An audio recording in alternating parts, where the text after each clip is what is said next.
Hi, on today's episode, we have a powerhouse, a cosmetic entrepreneur and a digital content creator. Ladies and gents, Joanna Kinufia. I made some good money. Do you know what I did? I'm not good at taking instructions. I like doing things how I like doing them. I didn't really know what I wanted to be growing up. I just knew that I didn't want to have a boss. Oh my God. It was insane. Let's talk lip oil saga. Wow.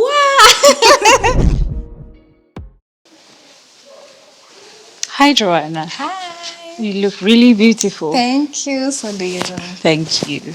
So, Joanna, what is your ideal wig? Like a wig you'd pick out for your everyday life? I would go for something long, not too long, like waist length, but like maybe something like mid back. And then I like a bit of color in my wig, so maybe something with like some blonde brown highlights, and then something I can put like some two nice loose curls on, and something glueless because I don't have time in the morning until now to start like laying down the wig. So something I just wear and go that looks good. Okay, nice. Yeah. So as usual on this show, whatever someone describes, I give them something totally The opposite. opposite. Because it's also a new way to like introduce you to something different. Because a lot of times we're so confined to things that we like, we don't see the beauty in other things. That's true. That's true. Okay, I'm excited. Okay. Okay. It actually has a bit of the bouncy curls. Yeah. So at least I think that would make you happy. Okay. It doesn't have highlights. That's but okay. It's a good color. It's a natural color. So tell us, who is Joanna? Who for me Who first? is Joanna? Like that? Like, how would you describe yourself? How would I Good describe myself? It's okay. Okay. Joanna is... How would I actually describe myself? Just like, who's Joanna right off the bat? Like, because I feel like I tend to describe myself by what I do. So I'm trying to think about what I do outside of work. So far, what I can think of is I'm a cat mom to two cats. That's Gingy nice. and Kali. Shout out to you guys. What else? I like crocheting. You actually do crochet? Yeah, I do crochet. I do crochet, not as often as I would like. Yeah, I'm a daughter, I'm a sister, I'm a friend. You know, those other things. What else? Now I'm also an entrepreneur. Now this is how I usually describe myself most of the time. Yeah, So I'm an entrepreneur. Before being an entrepreneur, you're a sister, Yeah, a cat mom. exactly. What else did you say? A daughter. A daughter. Yeah, and a friend. Yeah, so I'm also an entrepreneur. I have my own brand named after myself, Joanna K Cosmetics. This wig looks so good. Yes. Thank you. Yeah, so I'm also a content creator. Actually, being an entrepreneur or having my own brand was born from me being a content creator. It's the part of my business that to date I still love the most. Content creation. Yeah, even aside from developing the products or all the other things that go into business, creating content for the products, that is where my heart is. Yeah, so I love what I do. So maybe that's why I introduced myself with what I do, because I really, really enjoy it. How would you describe your upbringing, your family dynamic, and you growing to who you are right now? Okay, so I am number 2 out of 8 kids. 8. Yeah. 1, 2, 3, 4, 5, 6, 7, 8. Yes. One mom, one dad. Because every time I say that, people are like, okay, how many wives does the dad have? He has one wife. And she had 8 kids. She carried and birthed 8 of us. And I'm the second born. So I'm kind of a firstborn daughter. Not really. I still have a sister ahead of me. But still, I I felt a few of those firstborn daughter responsibilities growing up. How many siblings do you have? 7. How many girls? How many 4 boys? boys, 4 girls. Yeah. Different. Yeah. Actually, by the time I was, I think, in class 6, I think I had like 5 siblings behind me. Yeah. But life growing up was nice. It was enjoyable, you know, it was a full house. It was a full I house. can imagine. Yeah, but I always used to wonder, like, why are my parents having so many kids? Enough is enough. But it was nice. I think what I remember is, and maybe that's a result of us being so many, is that I learned how to be independent very, very early on.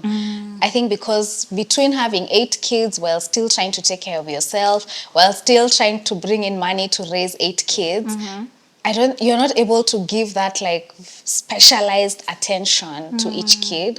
So I grew up very, very independent. Sometimes it's to a fault, but it still has a lot of benefits because, you know, no one was really like following up at, have you done your homework? Have you done this? You know, what grade did you get? You know, so it was very, it taught me to be very independent, you know, that if I want to pass exams, there's no one who's here to follow up. So I have to be the one to, you know, to do it myself. So that is how I've grown up. Yeah, it was a nice upbringing. I can't complain. And what values do you think, especially coming from like, apart from just being independent, Yeah. what else would you attribute that the fact that you come from a big family has helped you even now in your business? I think it's made me know how to interact with different personalities. Because I mean, 8 kids, each kid has their own personality. So it's really made me, just know how to interact with people. Yeah, so I think I've brought that into my business because I'm able to kind of tailor how I manage each employee. And I think I'm quite accepting of who a person is. Like I really understood that people come in all varieties, you know. So I think I would say that.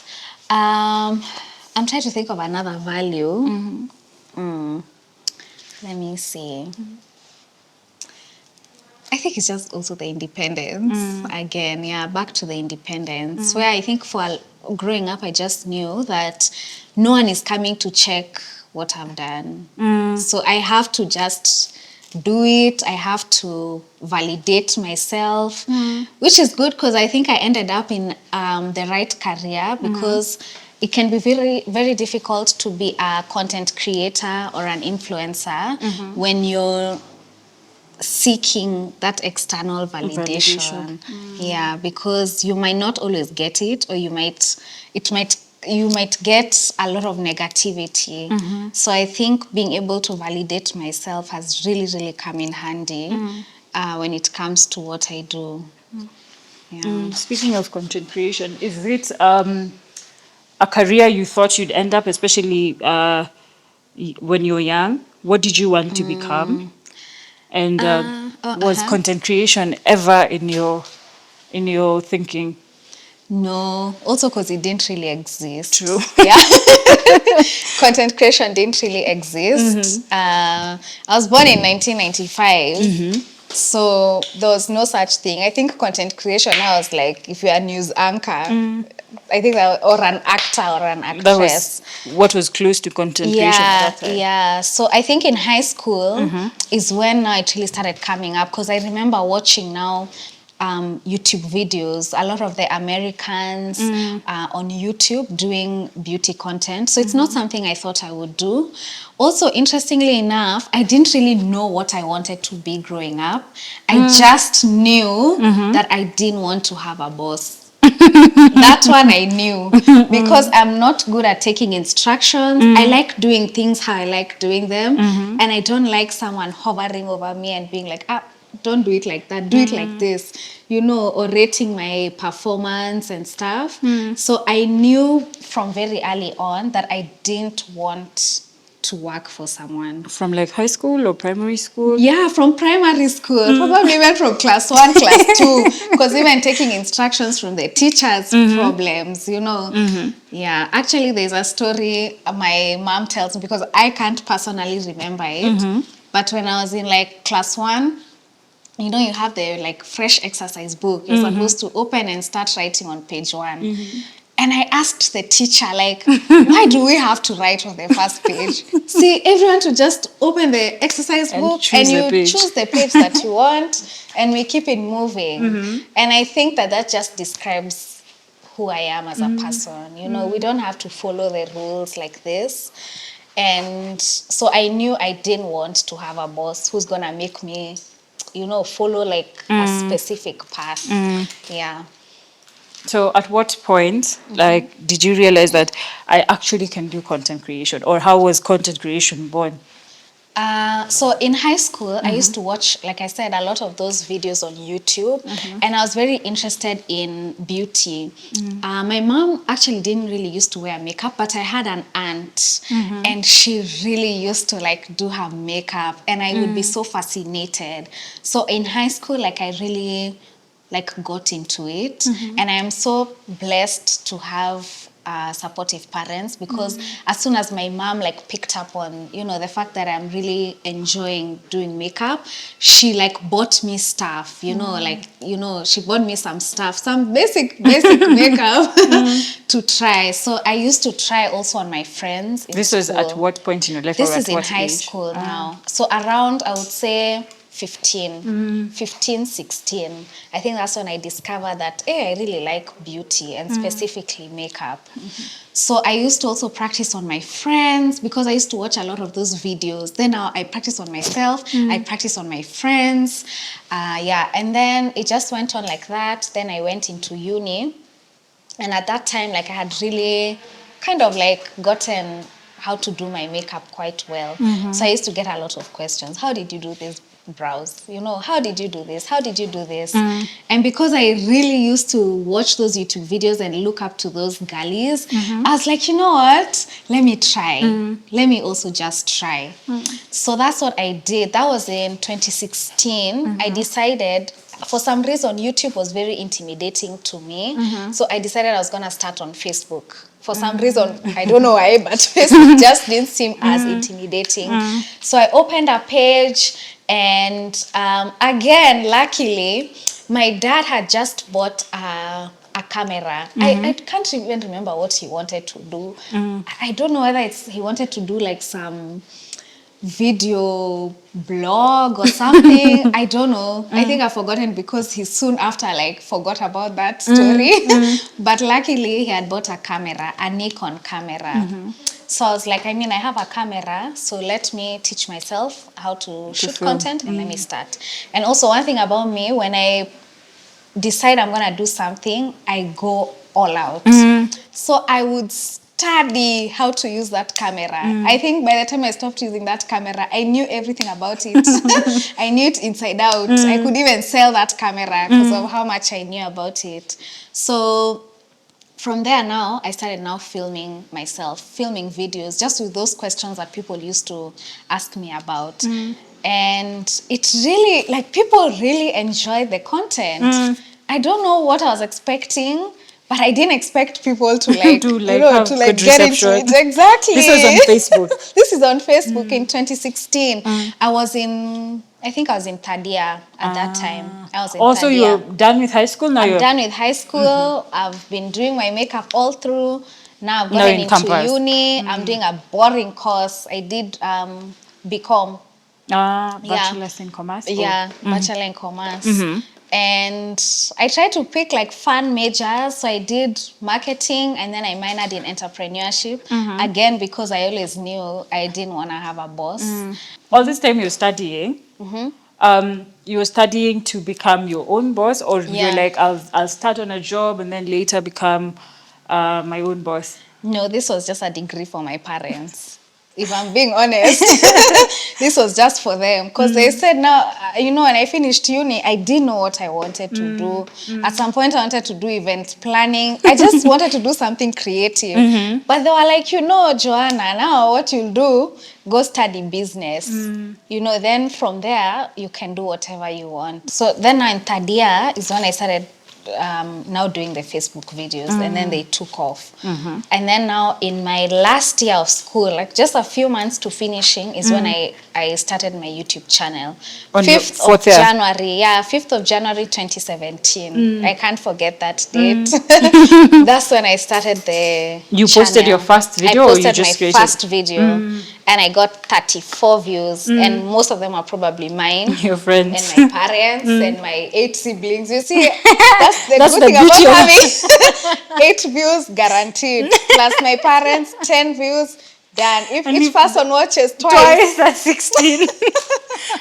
Okay. Yeah. And then, it slowly just started to pick up. Interesting. So now you have a YouTube channel. Yeah. How was it?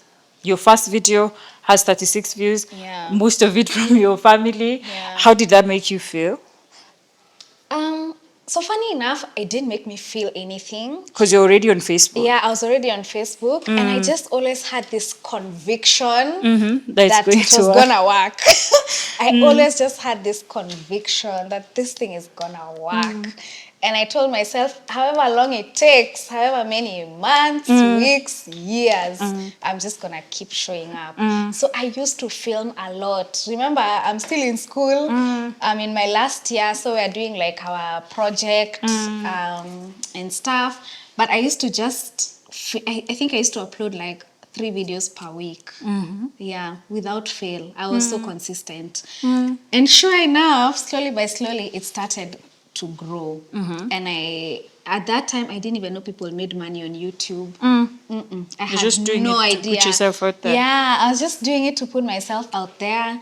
I didn't even really start it with a purpose. Me, I just knew I enjoy doing these videos. Let's see where it will take me.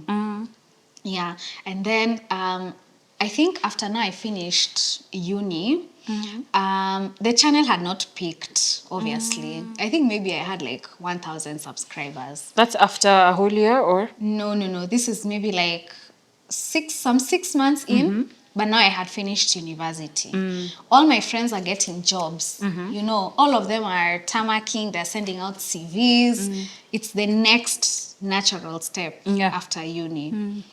So imagine I also just decided, because now everyone is doing it. Now me, what will I say? Will I say that I'm staying at home shooting videos?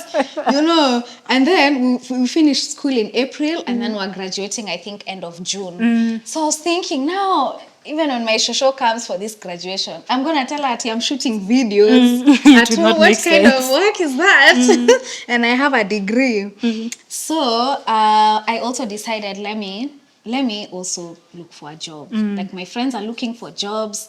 I can't say I'm just at home, shooting content. So I also looked for a job, and I got one. I got a job at Jumia. There was a branch of Jumia called Jumia Marketplace. It doesn't exist anymore, but that's where I got a job. And in fact, I landed that job because the person who was doing the interview had seen my YouTube channel.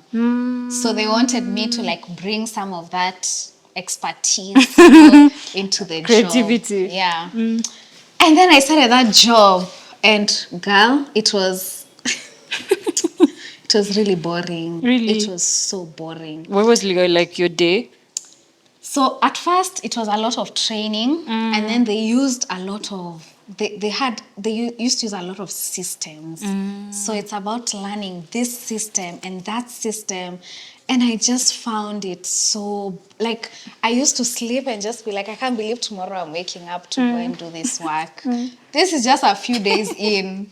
I was like, I can't believe it, And just even on my way to work, I just used to feel like, no, this is not where it. you want to be. Actually, this is not it for me, So, and I would tell my parents, like, like, you guys, this is it. You just wake up, you get dressed, you go to work. Year 1, year 2, year 3, 10 years, 20 years. And I was just like, I know this is not the life for me. So I went and told my parents, like, I'm going to quit this job. Also, one thing you should know about me, no one can change my mind about anything. Once I have said I'm doing, you just move out of the way because I'm going to do it. So I went and I told my parents, like, I don't think this is it for me. My mom was very like, no, like, keep going, it's gonna get better, you're gonna get better at the job. My parents are quite different because my dad was like, quit tomorrow, go and quit. But he gave me good advice because what he said is, right now, I think at that time I was maybe 22. And he said, what's going to happen is you're going to stay in this job, and right now you don't have responsibilities, but as the years go by, you're going to get responsibilities. Maybe you're going to move out of home, you have to pay rent. And then maybe you continue like this, now you have a family. Now But you were have getting kids. paid. Yeah, I was getting paid. So why would it be hard to But- start like a life of your own? No, it's not that it would be hard. I think what he was trying to say is, if there's a time to leave, it's now when you don't have responsibilities. Because now when you grow up and, like now if I cannot- were to move out and you have have to all these think about- responsibilities, it wouldn't be as easy to just be like, I'm done with this job, let me leave. But now I was living at home, my parents were okay with it, they were feeding me, they were feeding me. So it was easy for me to just say, let me leave and let me figure out what it is that I actually want to do. Yeah, so that's what I did. I left, I gave my notice. I didn't have the balls to tell the employer I'm leaving to focus on my YouTube channel. I don't know, I just thought that was so embarrassing. Like, who does that? So I told him, I have a better offer somewhere else. And I had nothing. Then he was like, no, we're going to increase your salary. We're going to increase, because when I entered, they were paying me 30K. For that time, it was a lot of money. And then he asked me, how much are they paying you in that new job? And I thought, let me give a high number. So I think I said 80K or 90K. He was like, we'll match it. and for a minute, I was like, maybe I should consider. Yeah, but ultimately, I just knew that was not the path for me. So I said, even if you give me 100, me I've gone. So now you've left employment. You want to start on your own. Yeah. First video, 30 what likes? 36. 36. Not views, not even likes. 36 views. Views, yeah. And by the time I was quitting, I think maybe I had 1,000 subscribers. But like I said, I just knew, like, okay, first, aside from enjoying what I was doing, I just was so sure it was gonna work out. I was delulu. That word didn't even exist, but I was so delulu at that time. Like, I just knew that this thing is gonna work. So yeah, I just threw myself into it. I used to try and study like how are other YouTubers making money, and it was clear how abroad they were making money, but here it wasn't that clear. So was monetization here available at that time? It was. It's just that most people didn't know about it? Yeah, well, I think they just had not maybe researched about it. And then you also had to have reached a certain number of subscribers and a certain number of watch hours just for you to even apply. Yeah, just for you to even apply. But I don't even think I got a check from YouTube until over 1 year into it. Way over 1 year. Were you getting endorsements at that time? Now, what happened is, I think could be August or September. Of the same year you opened your same YouTube year. channel? So that's maybe like 8 months in. I got my first gig. I got my first gig. It was actually with the Junction Mall. Nice. Yeah, and it was crazy. Like, I was like, really, you guys are trusting me to come? At that time you only had 1,000 followers or more? No, I think they had grown. Not at a big number, but they had grown a bit. So maybe 2K at most. That's even on the higher side. Yeah, but Junction came and they were like, come and do for us XYZ. They had a lot of deliverables for a little money. For very little money. But me, I just thought, like, actually, they paid me 30,000 shillings. And that is what I was earning in my previous job. That was your first paycheck from being a YouTuber? Yeah, my first paycheck ever. And I just thought, this is a bit poetic. Like, you guys are paying me the exact same amount I was earning my last job, but this is my own thing, you know. And it was just affirming my delulu that, it's working I'm on the right track. I'm on the right track. At this point in time, I didn't have a laptop, by the way. I used to use my mom's laptop. So I used to have to wait for her to come from work. And then now that's when I'm doing my editing. And I was doing my 3 videos. I was so consistent. So I would shoot during the day. Then when she comes, I'm just editing for hours into the night. Something else I taught myself, by the way. I taught myself how to edit like in one day. I sat down for like 8 hours. I had a headache after, but I watched video after video after video. And after that, I just knew how to edit. So my mom used to come, I take her laptop, I edit. So what I did with that first paycheck, immediately, I went to town and I bought myself a laptop. And nice. It really felt so good, you know, like. You're investing in the business. Yeah, exactly. Like the work of my hands, you know, has bought me this laptop. And the laptop actually cost 30K. So that my whole money was gone. But it gave me a lot of hope that, you know, this thing can work and this thing can actually pay me. So I just decided to now go all out on it, you know. 3 videos consistently, come rain, come shine. And then the next year I grew. Oh my goodness. I grew so much from that consistency. I think it was consistency and maybe it was just also the right time. Because sometimes I usually feel like I can't just say it was my hard work. I feel like there were other circumstances or things that were happening that were beyond me, you know. So yeah, I just grew. Let me tell you, I used to see people unboxing their 100K plaques. You know, when you hit 100,000 subscribers on YouTube, there's this like plaque that you get. And I used to see it and me, I just knew, okay, me, I'll never get there. But you guys are doing amazing. This is abroad, this is not in Kenya. And then I actually hit 100,000 subscribers. I think till now, I actually can't believe it. And I was one of the first people in Kenya to actually hit that 100K. Had YouTube had a whole ceremony for us, you know. All of you who reached 100K now, you come and there's a whole ceremony. You walk on stage, you get your plaque. It was so nice. It was so nice, very surreal. I'll never forget that day. Yeah, and then now after that, Joanna K Cosmetics was born in 2018, December of 2018. Although it's a concept that I had, I think, from the beginning of 2018. Because now I started working with a few brands and the feedback was good. You know, we're getting a lot of traction from this content that you're creating for us. And I thought, okay, you know, that's nice. You know, you guys are getting traction. But now how can I also leverage on my own audience that I have spent so much time building? And it was a very easy decision because I mean, I loved beauty. It was what I was creating content on. It was what I was known for. So it just felt right. It just felt right. So from the beginning of 2018, I didn't have the money to launch the business because I needed some capital. And at that time, I didn't have the money. So I said, I'm going to take the year.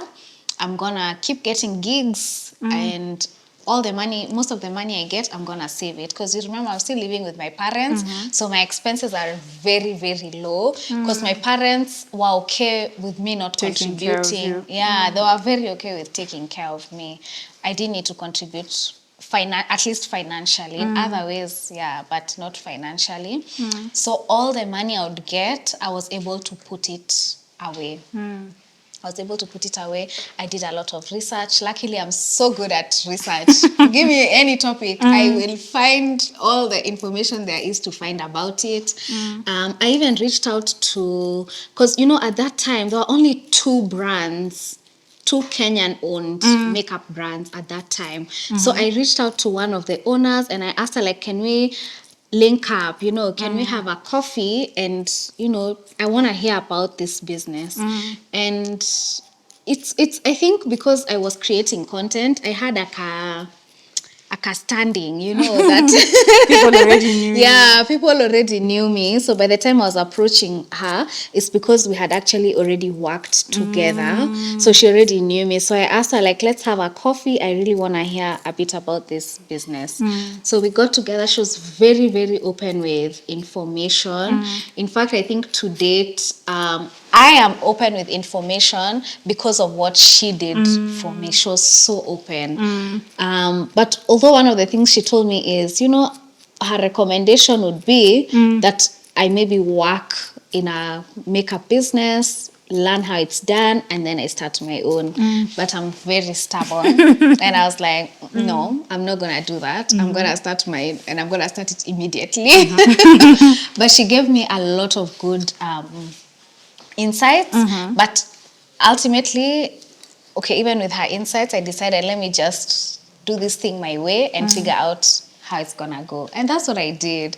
I found suppliers. I got samples, trying to figure out, like, what kind of formula do I want for these lipsticks. And I did all that over the span of a few months. I came up with a capital. I got the goods. I shipped the goods. And I launched.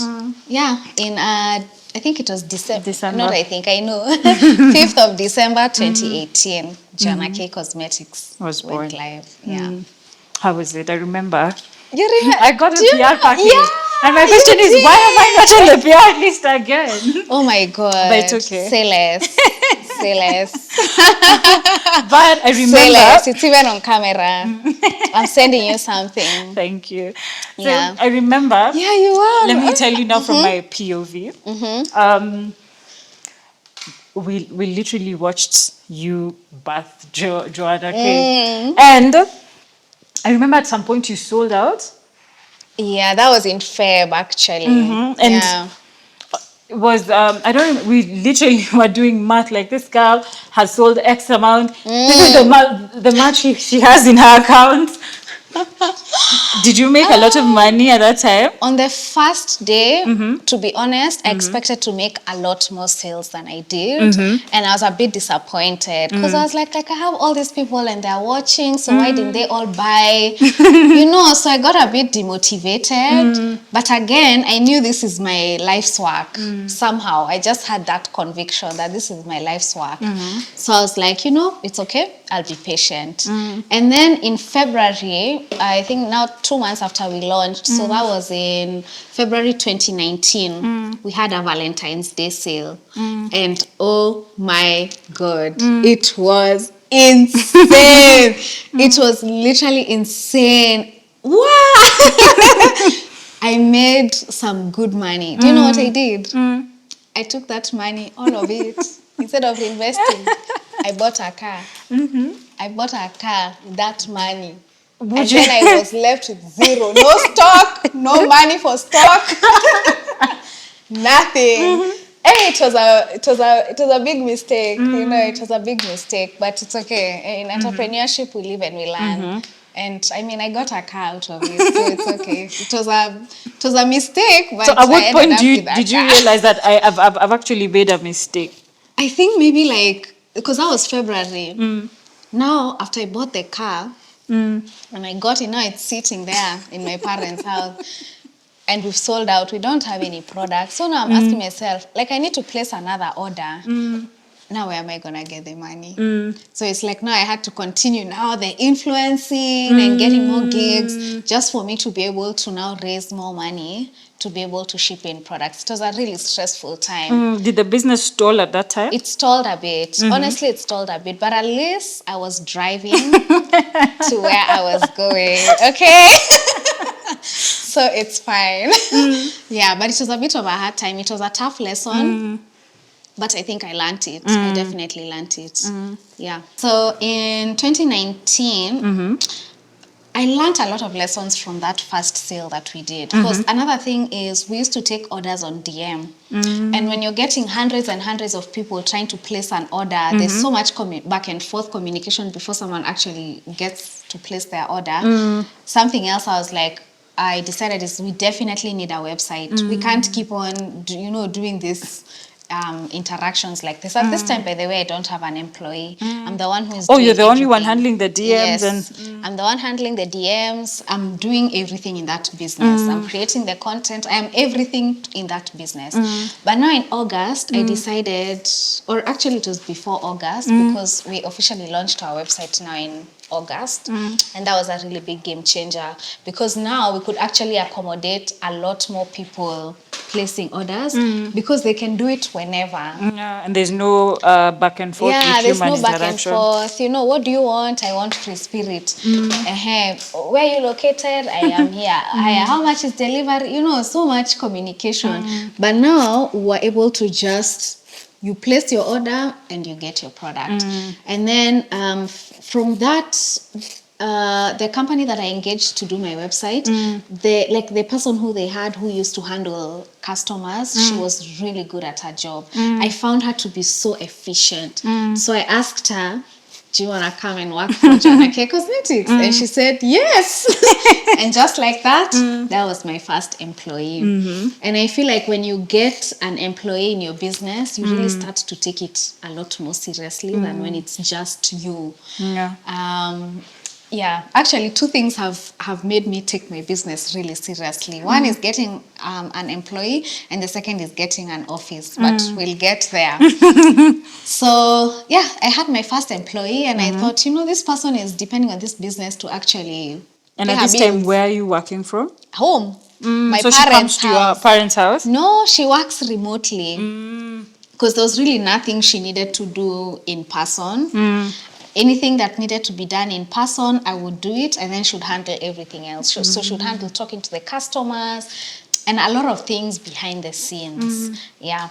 And then I think a few months after that, I got my second employee, and she came in to do social media, which was a really tough role for me to let go, because that's my thing. Yeah, that's my thing. That's what I'm good at. That's what I enjoy.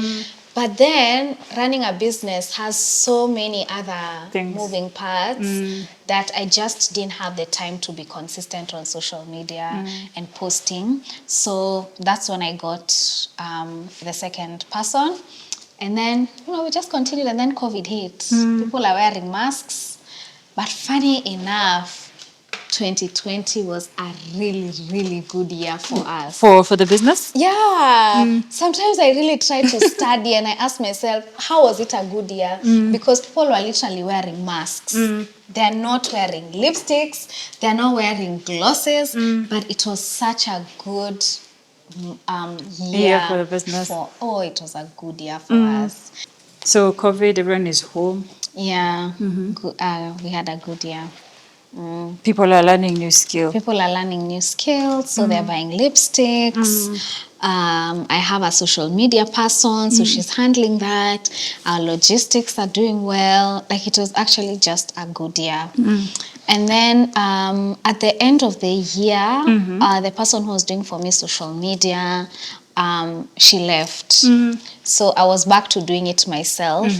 And I feel like that, I don't know, to be honest, what happened in 2021 and 2020. 2021? No, 2021 was actually pretty okay. But maybe mid-2021, 2022, and a bit of 2023, I think the business became really, really, really overwhelming for me. Yeah, like I was just shutting down, I was having mental breakdowns about this business. Because of the systems in the business, or it's becoming overwhelming in terms of order and the manpower is... Yeah, I think just there was just so many moving parts. And I think I just felt like I'm not equipped to run this business. I I don't know what I'm supposed to do. I don't know how I'm supposed to manage an employee, and then all these things are on me. Everyone is looking to me to give the answer, and I'm just like, I also don't know the answer. I'm trying to I figure don't know out the myself. answer. Yeah, I don't know the answer. So I really detached quite a bit from the business starting in 2021, and I just really focused a lot more on my personal brand. I went back to what I love, creating content. And I just, for some time there, I really pretended like the business did not exist. And remember, I still have one employee. She was a star employee, one of my best employees to date. And I hope wherever she is, she's having the best life ever. But She's still in the business? no, she left because what happened is I detached quite a bit from the business because of how overwhelming it was.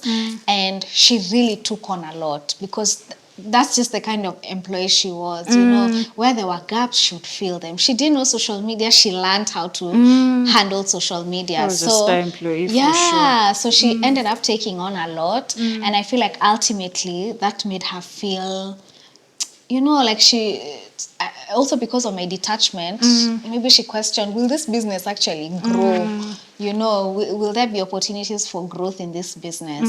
So eventually she did leave, because also she was taking up so many roles and her salary was not changing, but she would see a gap, she would fill in, and me, I was elsewhere. I was not in that business. Yeah, so for about 2 years there, I really detached a lot from the business and I focused a lot more on my content creation. And for the longest time, I was really hard on myself for doing that. But I think it all worked out because what I can say is, in that time that I detached from Joanna K Cosmetics and I focused a lot more on my brand, I really built my personal brand a lot more. And I still feel like I'm enjoying the benefits of that. Because for 2 years, I was really consistent. I really built a big audience. And that is the audience that I'm selling to today, even now. Yeah, so then in 2023 now is when I was like, because the business was still making sales. It actually didn't go down.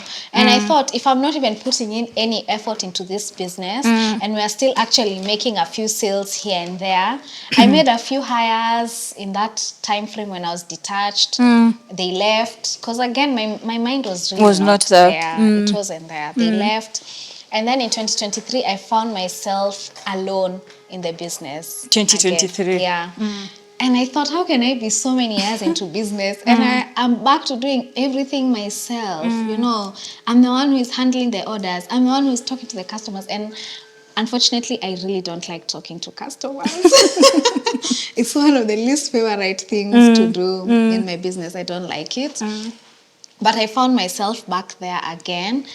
But somehow the business was still making a few sales here and there. Of course, nothing great. But I thought, if I'm not even putting in any effort into this is business, through the website. Yeah, and people are still actually placing orders, then what would happen if I actually put in my efforts into this business? And then I think what also pushed me to take it a lot more seriously is I feel like content creation or being an influencer has a cap as to how much you can earn. Really? Yeah, I feel like it has. And a business does not have a cap. And you see, earning as an influencer is so tied to you. So if I don't get out of bed today, I won't make any money today. Yeah, and then there's just a certain cap. There are only so many brands I can work with in a month and in a year. Without my page turning into a billboard, But with a business, even if I don't get out of bed today, if I have the proper systems and things are running and I have a good team, we can still continue making money. And there's no ceiling. Yeah, and then that's when I decided, I'm going to take this thing seriously. Let me take it seriously. Let me see how far it can go. So I took it seriously. I got a coach. That's the first thing I did. Because you remember one of the things that had made me detached from the business is that I was so overwhelmed because I felt like I didn't know what I was doing. So I got a coach. We did quite a number of sessions and then I felt like at least I had some direction. I knew where to where to start. Yeah. Again. Yeah. And then in 2024, that's last year, May, I made one of the best decisions I have ever made for that business, and that is to get a physical location. I don't know what it did to me. It just legitimized, is that even a word? The business so much. And I know everyone's journey and business is different, but if I could just advise business owners, I would say just get a physical location.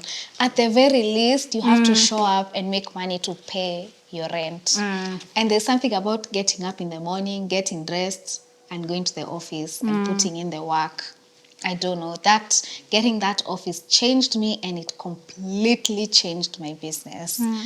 I moved from having one employee, and now I have 3 employees, and I'm looking to add even more people to the team.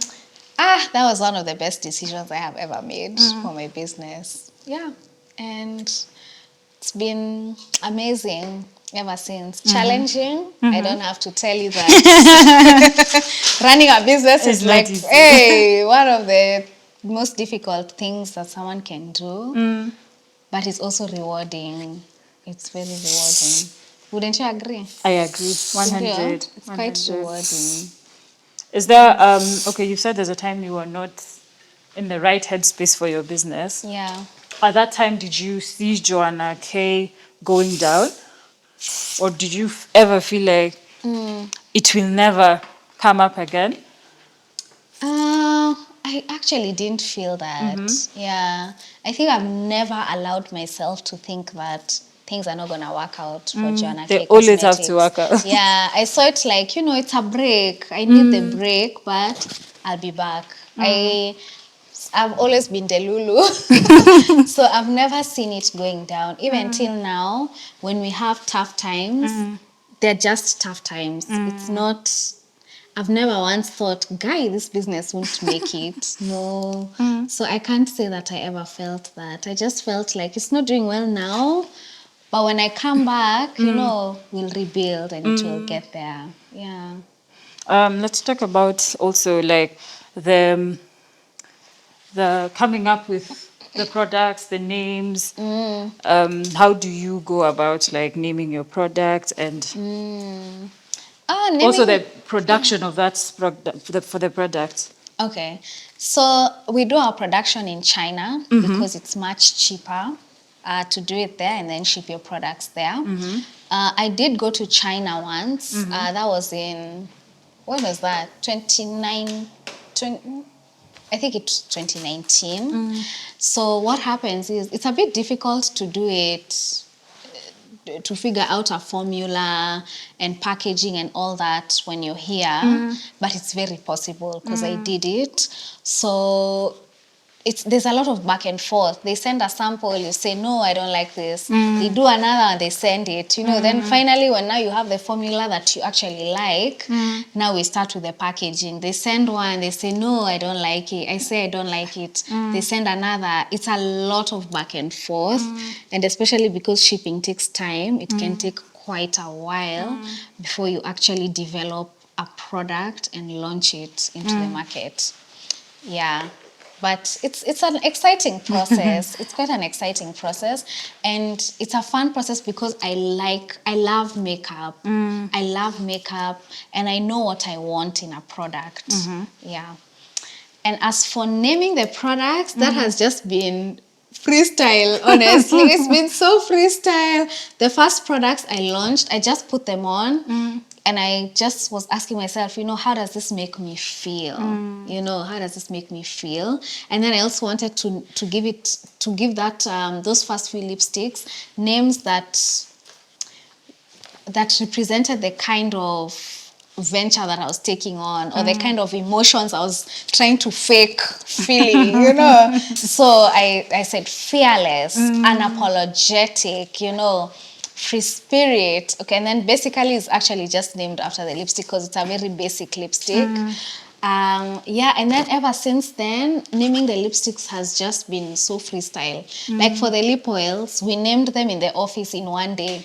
We're like, what Really? vibe does this give? Sangria. What vibe does this cherry pop? You know, like that. That's how we So the named naming them. comes after production. Yeah. Once we have the product, once we have the packaging, we let it guide us as to how we're going to name the product. Yeah.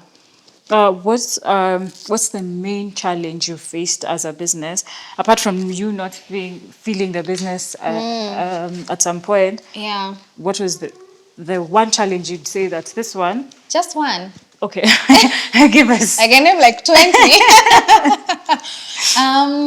Okay, I think the biggest challenge I would say is that when you're an entrepreneur, a lot of it has to do with your growth as a person. And I think that's always quite difficult because when we're talking about, let's say, managing employees, you have to do a lot of self-work. There's a lot of self-work that is involved in entrepreneurship. Starts with you. It starts with you. And I think that has been the biggest challenge because you discover a lot of things about yourself that you may or may not like. But you know that you need to work on some of those things because your business can only grow as much as you grow as a person. Yeah, so I think that has been the biggest challenge, is just being able to be like, damn, I didn't know I was like that. So now I need to work on it. Yeah, that has been the biggest challenge. Have you felt that as well? Like you've had to grow also as a person? Definitely, you have to grow. Also, business teaches you patience. Ooh. A lot of patience. Yeah. Like you said, when you have to learn about other people and dealing with people, because Yeah. if you've never done that before, it becomes very hard. Yeah. Yeah. Let's talk lip oil saga. I remember at some point there was a drama about In lip oil. January. Oh, I it was can't in. even forget. I was having sleepless nights. So Hey. the question is, where were you when you learned about all this, and what was your reaction?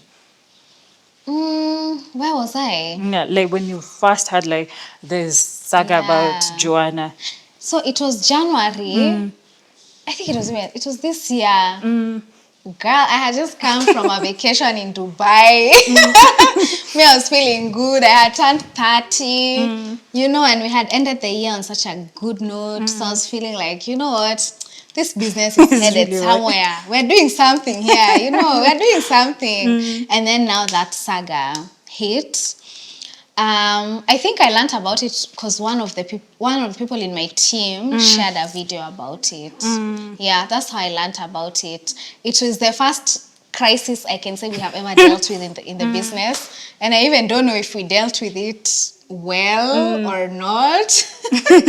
You know, sometimes it's also difficult being a content creator and also having a business because there's some certain expectations I feel like that are placed on us that As a person, as a first before person that your may not be business. placed on other people.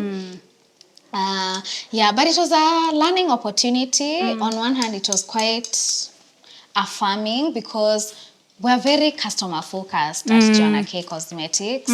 So we do communicate with our customers quite a lot. Even after you've bought the product, we want to know how you feel about the product. After you've used it for a while? Yes, after you've used it for a while. So I feel like for me, this crisis, it maybe just exposed some gaps because now we're wondering, okay, if we're calling you and asking you for feedback, do you feel like you need to lie to us? You know, what is Like it you get about? positive feedback when Yeah, you we reach just out? keep getting positive feedback. So why is it that maybe if a product has reacted on you, how come you're not saying? So it was honestly quite a learning opportunity for us. It really was. So you'd come from Dubai. Where were you as in I the think I was at home because I came and then, you know, when you come from a holiday, you need to like cool down a bit. You can't just come and then go straight to work. So I was I like starting my year a bit slowly. You know, that's when I reflect. What do I want out of the year? So that's where I was. And I think so when one of my team members sent me that, I was at home. it was really stressful because my team was also looking to me to tell provide. them what to do. And I'm just like, guys, I don't know what to do. Can I also look to someone to tell me what to do? Because even I don't know what to do. Yeah, so it was it was a tough time, but it was a learning opportunity. Yeah. Interesting. So you refer yourself as an active citizen. Yeah. What does an active citizen mean?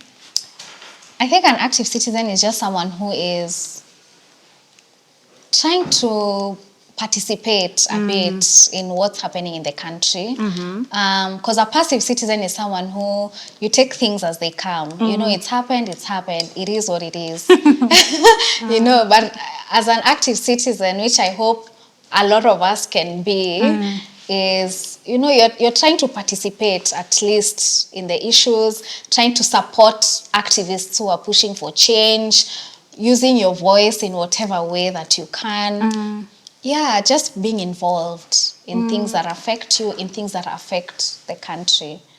Yeah. A lot of influencers have been called out as not being active citizens because it's not on brand. Do you think that is true, or do you think that activism, like, I wouldn't say destroy, like, waters down an digital content creators brand? Okay, first, I think people are really, really hard on influencers. Yeah, I actually don't know why. I genuinely don't understand it, but I feel like the standards that people have set for influencers are really, really high. And they are very different from standards they've set even for themselves. Yeah, even for themselves. Because you find a lot of people, yes, as an influencer, you do have a platform, but there's so many reasons why an influencer might choose not to speak up on something. I can tell you from my own perspective before, I felt like, let's say during COVID, because there were a number of influencers who used to talk about it, you know, let's talk about COVID, this is what it is, and things like that. And I didn't say anything during that time. And the reason why I didn't is I didn't feel like I was an authority in that topic to talk about it. And I feel like a number of influencers still feel that way. Like if we're talking about maandamano, you feel like, who am I to go online and to start talking about, you know, the finance bill, and I don't know much about it. I'm not qualified to speak on it. So I think you have a platform, so you have a voice, but I also think people should be free to use their platforms how they want to. Yeah. I'll never go against an influencer. I'm sorry. Those are my girlies. Yeah. So how is the Femicide petition going on? It's going well. It's slowed down a bit. In fact, I usually ask people, like, how do we get more signatures? We're almost there because the goal is 100,000. And then once we reach 100,000, those signatures can be considered as public participation. So that now when this is taken to Parliament, it's like we've done the public participation phase. Yeah. So what we're trying to do is to make femicide. Femicide is under homicide, but we're trying to make it a distinct crime on its own because it has a pattern. You know, women are being killed for being women. So that's ideally what we're pushing for. And we're almost there. I feel like we're going to get there to 100,000. Yeah. Do you believe in our legislative arm of government that when the bill actually gets to Parliament, it will pass? You know, I don't know. I'm choosing to be the Lulu that it will. But I mean, some of the, like who was it? Who was it? She was actually appointed. The one who was saying that women are killed because they're looking for money. Did you see that? No, I did not. You're lucky, actually. I remember. I saw it on Twitter. Sorry. Yes, yeah. So, I mean, we have people who are like that those are the lawmakers. So, I'm trying to stay delulu about it and have some faith. But, let's just say. Let's just say. You have to try. Yeah, exactly. We have to try. We have to try. There's activism and you being active about the things that are not right in this country ever affect your business or your personal life? My personal life, yes, because some of these things they can affect you emotionally, not necessarily from the public, but like for this campaign that we are currently running, we did a couple of interviews with Jerry, who's the founder of Usikimye, and some of the stories that she has handled, they stick with you emotionally. Oh my God, they really, really stick with you. So in the interview, she'll say things like, she's held in her, the youngest victim she's held in her arms is a 4-year-old child. It's not 4-year-old, 4-day-old. Wow. A 4-day-old child who had been raped to death. And the oldest was, I think, a 90-something-year-old grandma who had also been raped. I think, in fact, it was by her son. No. So, I don't know, like when you hear such stories, it makes you feel a bit hopeless about, what's going on in the country.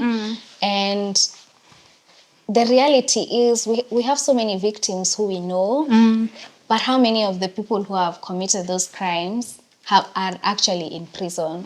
A lot of them are just walking among us. So that can weigh very heavily on you. Aside from that, of course, when you choose to stand for something, you can expect that some people are not going to get it and there's going to be some pushback, which is okay. For me, I have always taken it as a sign that I am on the right track. It means I am standing for something. People will not always agree with you. People won't always like you. It affects me a bit, but I'm just like, it's okay. Not everyone has to get it. The people who get it, and we move with those ones, and the rest can go elsewhere or not. Yeah. So you recently moved into a bigger space. How is it? It's amazing. It's overwhelming because, it's quite a big change.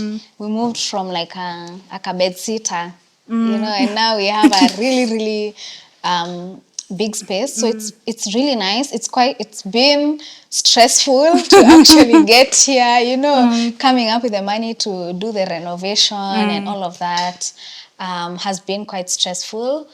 But just walking into the office just makes me feel like, yeah, the business is growing. And It's I'm a really... beautiful office. Thank you. Very beautiful. Thank you. I'm so glad I decided to take that leap. I think something big that I've stopped doing is telling myself that certain things are for certain people. I feel like that's something I used to do before. I say, people who have these kind of offices, that's for them. That's for those people. That's for a certain, people who are making a certain amount of money. And then I just realized, like, it's just about making a decision. Yeah. I also had talked to, there's an entrepreneur who I had talked to, and he also told me that, because I was asking him, like, how have you moved into this space? This is a prime space, and then you've taken downstairs, you have upstairs as a call center. And he told me, a lot of people can look at me and think that it's because I have the money for this space, but it's just about making a decision that this is the office space I want. And then now you work backwards. How do I get there? And then you just take the leap. You be the Lulu. Have you settled in? Well, more or less, we're still settling in. It will take us some time to get some furniture because pesa imeisha. Reality of business. Yeah. So it will take us a bit of time to get the furniture, but we're not in a hurry. As long as we have our desks, we can work and make the money for whatever else we need in the office. Yeah. And where do you see Joanna? Now you have a big space. Is that like the ceiling, or you have more for Joanna? Where do you see Joanna in like 10 years? Oh yeah, we have way more. The office is just but one step. I think the biggest plans I have is to launch more products. That is one of my that's the thing I'm really trying to focus on a lot more now, especially because I have a team and they're very good at what they do. So I feel confident letting them handle a lot of the things in the business so that now I can focus on that product development. You see, sending those samples, I say no, send back. Now I feel like at least I have the headspace to be able to do that, knowing that the people in the team are being able to manage the rest of whatever needs to be handled. So I plan to eventually have a full range of products, that I can say this whole face is Joanna K Cosmetics, from the foundation to the concealer to everything, everything. Everything you need to do makeup. Yeah, exactly. Yeah, and then I think we also just plan to be easily available to everyone. So we're looking into getting into more retail spaces where people can go try on our products and purchase. Because currently we're stocked in one retail space, so we're planning to expand to a couple more. Where is this? Beauty Square. Yeah, so in Beauty Square. Actually, Yvonne was your guest. Yeah. Yeah, we're in Beauty Square, so now we're planning to expand now to a few more retail. Outlets. Yeah, exactly. Nice. Yeah.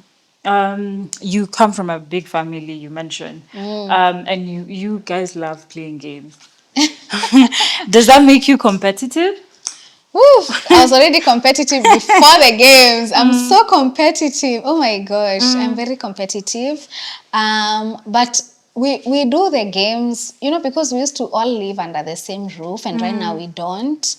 And I feel like physical proximity makes you feel like you're very close until the minute now you don't live in the same house. Then now you're realizing the way we're not seeing each other every day, we have to actually be very intentional about it. And the games was also just one of those things that we started doing to spend more time together and have fun together as a family, considering now we don't live under the same roof. Okay, Yeah. what will Joanna of today tell little Joanna? That's such a good question. Oh my God, what did I tell little Joanna? I would tell her Delulu pays off. Yeah, just keep being Delulu. In fact, sometimes when I look back at the stuff that I did when I was younger, I'm just like, what was I even thinking? That was a bit insane. So I even wish that I think I would tell her, yeah, Delulu pays off. And I would thank her ultimately. I think I would thank her for being so courageous, to go against what everyone else is doing and do what I wanted to do. Yeah, I would thank her. Actually, that's the main thing I would do. I would thank her and I would tell her that Delulu has paid off and is continuing to pay off. What do you think about the hair? I love it. Is it something you expected? Yeah, no, I didn't expect it. But, I think like you said, I would not have tried a unit like this. But I'm so obsessed. Where would you wear this unit to? Hey, where wouldn't I wear this unit to? I feel like it's giving grown, it's giving, I have some millions in my account. It's giving I'm a boss. I love it. Oh, it's true, I am. I really love it. You look really beautiful. How did you select it? Do you now I basically go through your entire, social media. That's where I could basically find you and see what you like, what you've never done, and I try and do that. Okay. Thank you for coming to my seat. I really enjoyed it. Thank you. I really enjoyed it I'm hoping to see Joanna K grow so big to beyond your imagination, and we'll be out here cheering for you and supporting you any way we can. Thank you. You're welcome. I'm also wishing the same for you. Thank you. Yeah. Wow. I love the bounce in the curls. Oh my goodness. You look really good. Hi, Joanna. Hi. So I'm going to take you through a different segment, and it's a couple of quick fire questions. Are you ready? Ready. Okay. What's the first thing that you do when you wake up? I make my bed. What's the best advice you've ever received?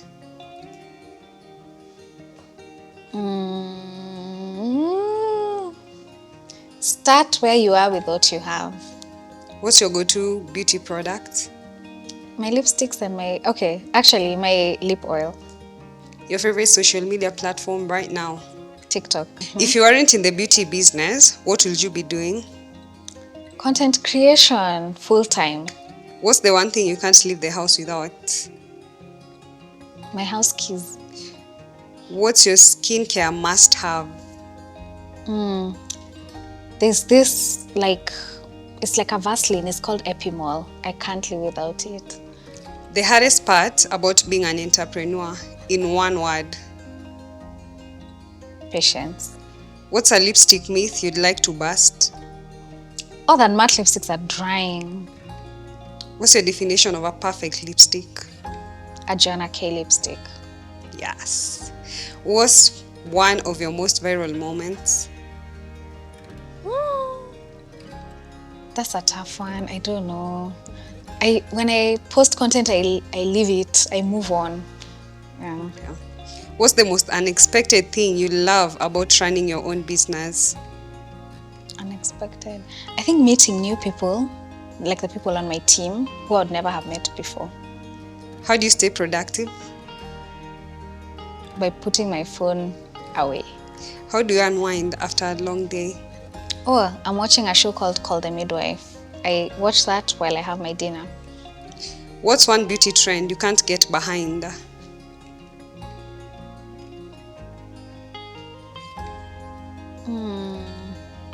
Is there any? I don't think I have any. I'm pretty... I feel like people should do makeup how they want. I never... There's nothing for me to get behind or not. Like, you do you. Your favorite challenge in the Kenodia games? Skipping, which they scrapped, because I'm great at it. What's your all-time favorite lipstick shade? Boss. Favorite gloss? Frost. JKC in one word? Relatable. Social media in one word? Fun. What's next for Joanna K Cosmetics? More launches. One word to describe your mood at the moment. I just feel pretty. Yes. And we've come to the end of our questions. Thank you so much for coming through. Yay, bye. Thank you. You're welcome.